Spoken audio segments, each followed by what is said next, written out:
Señor Ministro de Economía y Competitividad, pregunta don Antonio Rodríguez Esquerdo. Tiene la palabra su señoría. Muchas gracias, señor presidente. Buenas tardes, señorías. Señor ministro, ¿qué está haciendo el Gobierno y su ministerio para dar cumplimiento a la sentencia del Tribunal de Luxemburgo que vuelve a poner en tela de juicio la legislación hipotecaria española? Muchas gracias, señor ministro. Muchas gracias, señor presidente. En primer lugar, aprovechar esta pregunta para presentar mis condolencias por el fallecimiento de la madre del senador Montilla. Señoría, muy simple. El viernes pasado, tal como había anunciado yo en la Comisión de Economía del Congreso, en el Decreto Ley de Medidas Urgentes en materia concursal, pasamos a adaptar nuestra normativa a la sentencia del Tribunal de Justicia de la Unión Europea. Y a partir de ahora, como nos pedía dicha sentencia, el deudor hipotecario podrá interponer recurso de apelación contra el auto que desestime su oposición a la ejecución si ésta se fundará en la existencia de una cláusula contractual abusiva. Asimismo, hemos establecido un periodo adicional de un mes para los procedimientos en los que ya hubiera concluido el plazo para recurrir el auto que hubiera desestimado la oposición. Por lo tanto, señoría, la sentencia del Tribunal de Luxemburgo ya está incorporada a nuestro ordenamiento jurídico. Muchas gracias, señor ministro. Señorías, como bien ha dicho el señor ministro, el motivo del aplazamiento de la pregunta del senador Montilla es porque hace escasamente hora y media ha fallecido su madre. Yo he hablado por teléfono con él, le he transmitido el pésame, el sentimiento de toda la Cámara y ese ha sido el motivo del aplazamiento. Bien, senador Rodríguez Esquerdo tiene la palabra. Muchas gracias nuevamente, señor presidente. Señor ministro, si en un juzgado hasta ahora la razón se la daban al deudor hipotecario, el banco podía recurrir. Pero si la razón se la daban al banco, el deudor o el consumidor no podía presentar recurso. Esta es la segunda vez que en pocos meses, en marzo por las cláusulas hipotecarias y ahora por los recursos, el Tribunal de Justicia Europeo vuelve a poner en tela de juicio la legislación hipotecaria española y aquella ley 1/2013 que ustedes aprobaron en solitario. Y, por tanto, y cumpliendo la sentencia para que los particulares afectados por procedimientos de desahucio puedan recurrir, usted, como ha dicho, efectivamente el 28 de julio en el Congreso dijo que modificarían la ley para cumplir el fallo del Tribunal Europeo y dar cumplida respuesta a la sentencia. Se quedó tan tranquilo y hoy nos ha dicho que efectivamente el día 5 modificó la ley de enjuiciamiento civil. Señor ministro, desde Europa les han vuelto a sacar los colores y les dicen que su ley no protege a los consumidores, porque ustedes hace poco más de un año despreciaron la iniciativa legislativa popular, desoyendo a 1,5 millones de españoles y despreciando el sufrimiento de miles de familias víctimas de la estafa hipotecaria.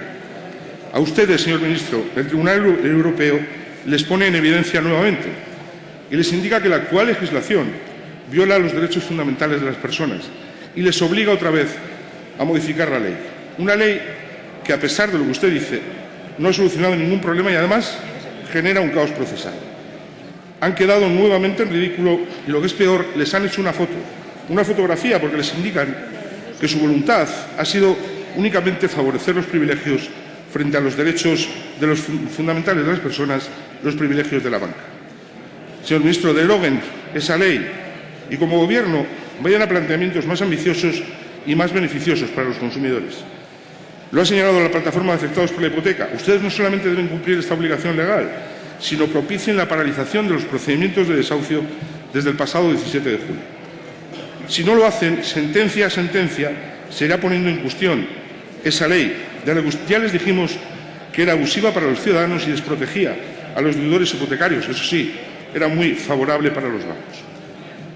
El Grupo Socialista, y con esto termino, le reclama que, ya que ustedes ponen siempre sobre la mesa la marca España y la tan traída y llevada salida de la crisis, gobiernen definitivamente en defensa de los derechos de los ciudadanos y, sobre todo, en una materia tan poco frívola como es el derecho a una vivienda digna como bien básico. Y no volveremos a consentir y a soportar que otro año más, como ocurrió en 2013, más de 40.000 familias pierdan su vivienda y éstas pasen a manos de sus amigos de la banca. Ahí nos tendrán siempre al frente. Muchas gracias. Muchas gracias, senador Rodríguez Esquerdo. Señor ministro. Muchas gracias, señoría. Bueno, en primer lugar, la sentencia del Tribunal de Justicia de la Unión Europea no cuestiona la legislación hipotecaria española en absoluto. lo que establece es un ajuste procesal de carácter meramente técnico que hemos incorporado rapidísimamente a través de un Real Decreto Ley. No sé lo que usted hubiera hecho en dicha situación y con más premura que lo hemos hecho nosotros. Le recuerdo, señoría, que este es el primer Gobierno que protege a los deudores hipotecarios, en particular a aquellos colectivos más vulnerables. Hemos reforzado la transparencia, requiriendo al deudor una expresión manuscrita en la que reconozca que ha entendido el contrato hipotecario. Hemos restringido los intereses de demoras a 3 veces el interés legal de dinero.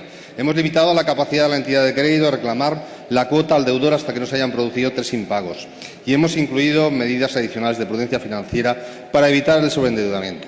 Además, y esto se lo aprovecho su pregunta para anunciarlo, las políticas puestas en marcha por este Gobierno han beneficiado ya a 20.000 familias, señorías. El Código de Buenas Prácticas ha permitido 6.500 reestructuraciones de deudas y más de 2.100 daciones en pago. Prácticamente 1.400 familias han accedido ya a un alquiler del Fondo Social de Viviendas en condiciones de alquiler muy favorables y ventajosas. Y ya se han suspendido más de 10.000 lanzamientos en aplicación de las normas aprobadas por este Gobierno. Asimismo, señoría, le anticipo que estamos estudiando la moratoria de la suspensión de los lanzamientos, así como la prórroga del Fondo Social de Viviendas que establecimos casi hace 2 años. Pero lo fundamental, señoría, para proteger de verdad a los deudores hipotecarios es, como comentaba anteriormente, que efectivamente la economía española está saliendo de la recesión, está saliendo de la crisis, llevamos ya más de un año creciendo y, evidentemente, la generación de empleos es la verdadera política para defender a los deudores hipotecarios. Muchas gracias. Muchas gracias, señor ministro.